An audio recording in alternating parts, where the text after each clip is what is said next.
So this double door, the panel on the left I've made last fall, and there's a dog door over there that works.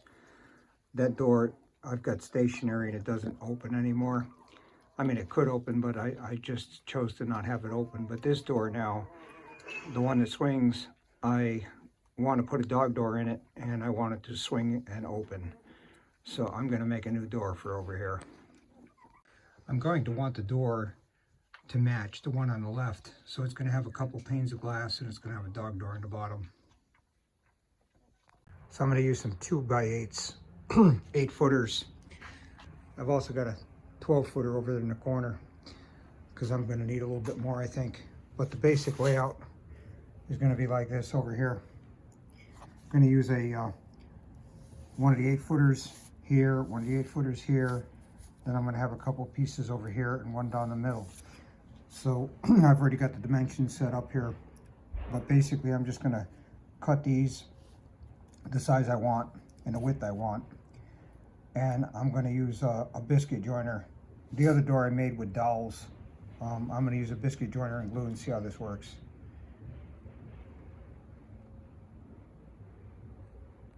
I'm pretty much going to tackle this project with some basic tools. I'm going to use this old circular saw I've had pretty much my whole adult life. It's probably 40 years old.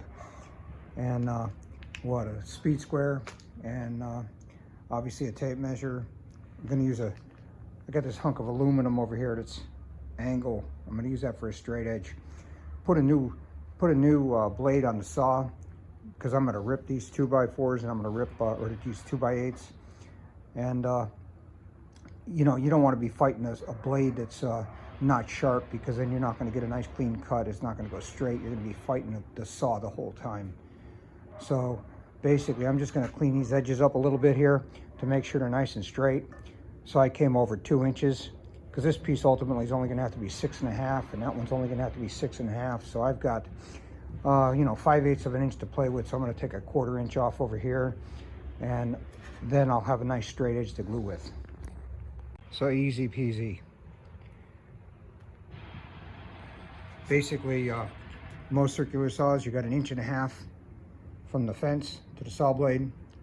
So shouldn't have any trouble. You just mark over whatever that distance is from the edge of the farthest edge of your saw blade to the edge of your fence on the saw, and use that as a measurement.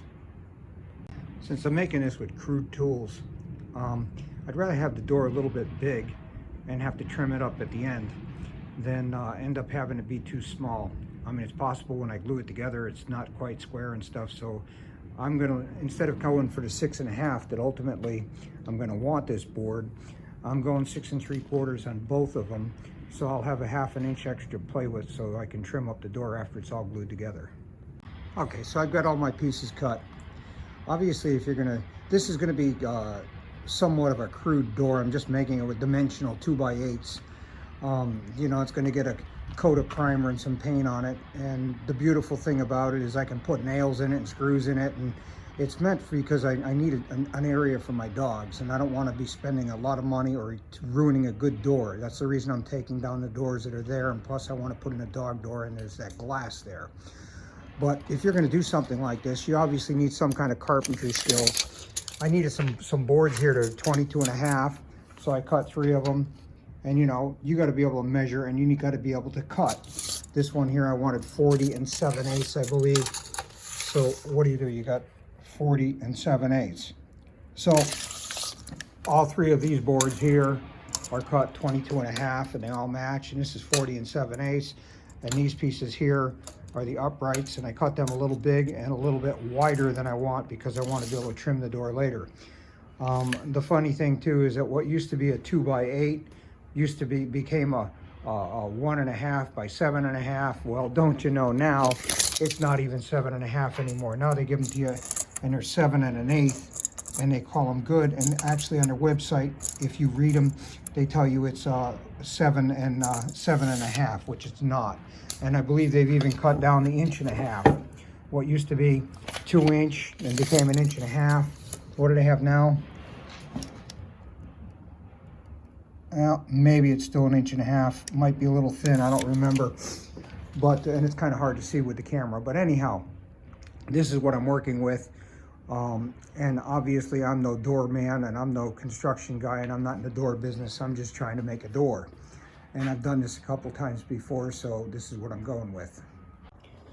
So the first thing I've got to do is make the top of my door, this H section.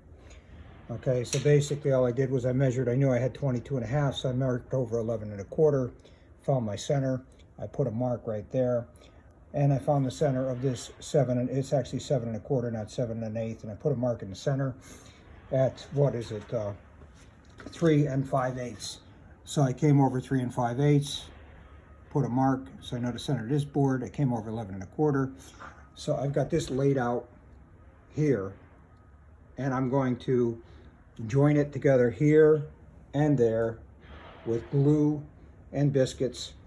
And after that's joined together, I'll be able to take and get this all prepared where it goes, the sides go on, and the bottom will go along with this, and it'll all get clamped together and squeezed together. You obviously need to have a game plan on your joinery and know how to do it. I've never used this biscuit cutter before. I just bought it. It was relatively simple and pretty self-explanatory.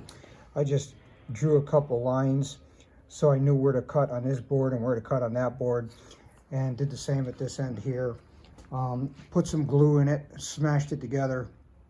Well, not smashed it, but used the rubber mallet, put it together.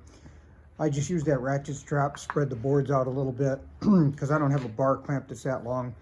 In this scenario, I did throw a couple of screws in the corners, the 4 corners, just to hold it because I want to keep moving on this project. I don't want to like wait forever for this glue to dry.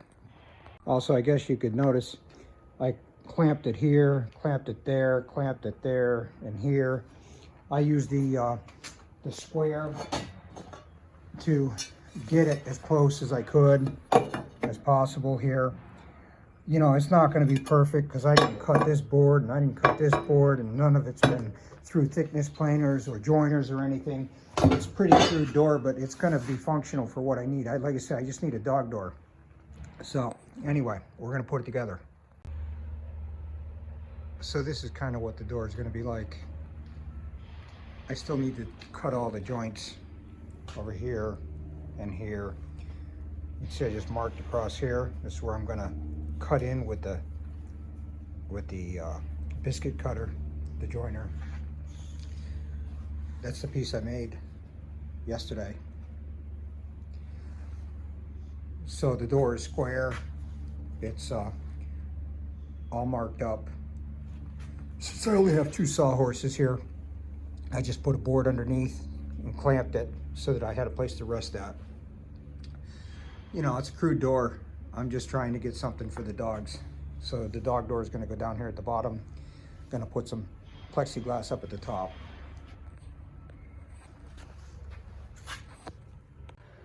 So here's his door. It's glued together with biscuits. I did put a few screws in the corners. I made it the opposite door. This is a double door. I made the other one, and I used wood dowels. I'd say the dowels are definitely stronger than the biscuits. But the door certainly seems strong enough. I mean, it's stable. And I'm going to now trim the edges to size, top and bottom to size. I'm going to drill a hole for the handle. I'm going to put the hinge placement. Then I'm going to hit it with a sander, and I'm just going to throw some primer on it. The orientation of the door, just so you know, there's going to be plexiglass going to go up in those top 2 panels up there, and a dog door is going to go down here.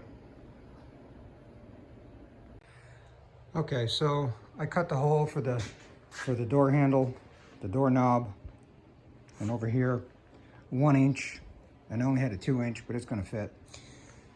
So anyhow, I cut that. I gave it a once over with a belt sander just to try to make the edges a little bit more even and stuff, because as I mentioned, this never went through a thickness planer, a joiner, nothing. This is really pretty crude stuff. These are just 2x8s bought from Home Depot and slapped together with some glue. Here, let's just check this out for a second.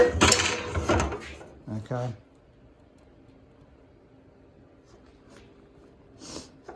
So let's see here. This is the edge here. We come over here. Look at that, pretty nice. Come over here. Look at a gap here, pretty good. Pretty good. And pretty good. So, you know, this is just gonna get painted. You know, there's some warps and twists. Like I said, if you were trying to make a beautiful entry door, you probably wouldn't want to be using Doug fir or whatever the heck this was. This was just some kiln dried, cheapest 2x8s I could buy. I'm going for functionality. I'm going to put a dog door in the bottom, and I just want to have something that'll open and close. That's it. So basically, I'm going to put some oil-based primer on here. I'm going to let it dry, and I'm going to put the glass in afterwards, and I'm going to hang it. Okay, so here's the door. It's pretty much put together. As mentioned, I got the holes drilled for the handle. Over here on the hinge side, I just pushed it over and used a circular saw. It doesn't need to be that fancy. I'm just basically looking for a functional door, as mentioned before. And this thing's gonna get probably pretty beat up because dogs are gonna be going in and out, and they're gonna be pushing on it and everything else. So, and the beautiful thing about this door is the mate that's downstairs for it. The other side, it's already been done.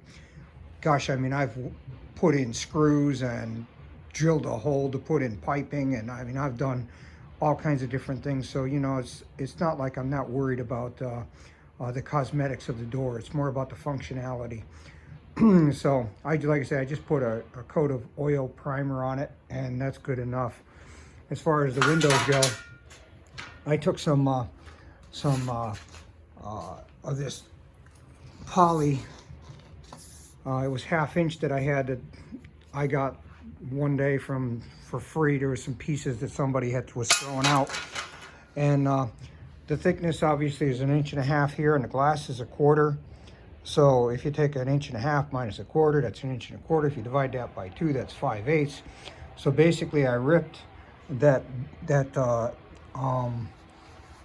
composite PVC that's 1/2 inch thick. I ripped it 5/8. So basically, I'm gonna take a finish nailer, and I'm gonna tack the 5/8 piece here all the way around. Then I'm gonna put a little bead of caulk all the way around. I'm gonna put the plexiglass in. I'm gonna put another bead of caulk. Then I'm gonna put the other piece, and just use finish nails to hold in that composite, and the glass is gonna sit up against that nice and tight in the frame. So I'm just gonna cut these pieces here that I've already ripped. I'm gonna cut them to size. I'm gonna go ahead and place them in. I've got the glass, here we go. Here's the plexiglass. That's been ripped the width. I've got to cut it the length, and that's where I'm at. Okay, so I put the parting bead on the back side, nailed it all the way around, cut my plexiglass to size just to dry fit it, cut my parting bead for the top. So basically, I'm going to take the parting bead out, I'm going to take the blue off the plexiglass, I'm going to caulk the bottom parting bead, going to set the glass in, going to caulk the top of the glass, I'm going to set the top parting bead in. Going to be done. So the door on the left is the new door.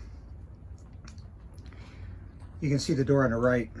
Obviously, a lot of traffic going through there, and there's dogs out here, so you know, it's not like I need to be so concerned about how great cosmetically it's going to be, because it's going to be tough to keep up. But this is beautiful also because you can see I screwed in stuff over here, and gosh, I mean, if I need anything, the doors are beautiful because they can be abused by me and the animals. Check out the opening of it. Beautiful, huh? When I went to mount this, what I do, I measured down from the top of the door, and I mounted one hinge just by a measurement, okay? And then I measured to the next hinge over here, and I put in one screw, and don't you know, boy, it just lined up perfect, and I was able to just go ahead and mount the door. The bottom one I screwed in after the door was mounted. Check out how it closes. You know, it's about as good as it's gonna get for what I need. I've got the dog door in here, and if you're looking for, oh, I got to adjust that just a little bit, but that's no big deal. I'll get that fixed. So anyway, that's it. And there's a video on how to make the dog doors. This door was just repurposed. I took it from a different area and I just put it in over here. So anyway, thanks for watching.